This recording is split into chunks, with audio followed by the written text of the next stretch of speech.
আসসালামু আলাইকুম রহমতুল্লাহি ওয়া আজকে দেখাবো আম্মুর হাতের স্পেশাল চালতার আচারটা অনেকেই অনেক রকমভাবে তৈরি করে থাকে, কিন্তু আম্মু কাঁচা চালতার আচার তৈরি করে থাকে। গাছ থেকে দুইটা চারটা চালতা আমরা পেরে নিয়ে সুন্দর করে দেখতে পাচ্ছেন কেটে নিচ্ছি। এভাবে কুচি কুচি করে কেটে নিয়ে এরপরে আমরা এটাকে শিলপাটায় ছেঁচে নিব।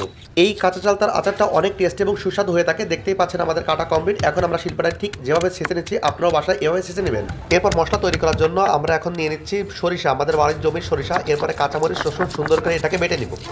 এই বাটা মশলার সাথে আমাদের ছেঁচে নেওয়া চালতা এবং বাড়ির ঘানি মাখা সরিষার তেল দিয়ে সুন্দর করে এটাকে ভালো করে হাতের সাথে মাখিয়ে নিব। অবশ্যই মাখানোর সময় লবণ এবং হলুদ আপনারা দিয়ে নেবেন। এরপরে এই মাখানো চালতাটাকে সুন্দর করে রোদে সারাটা দিন শুকাতে হবে।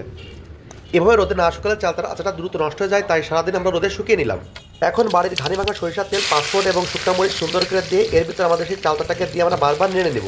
তারপরে স্বাদ মতো চিনি এবং ভিনিগার দিয়ে দিলেই তৈরি হয়ে যাবে মজাদার চালতার আচার। তো অবশ্যই বাসায় সবাই ট্রাই করবেন আর চ্যানেলটিকে সাবস্ক্রাইব করতে ভুলবেন না কিন্তু। দেখা হবে আগামীকাল। সবাই ভালো থাকবেন। আসসালামু আলাইকুম।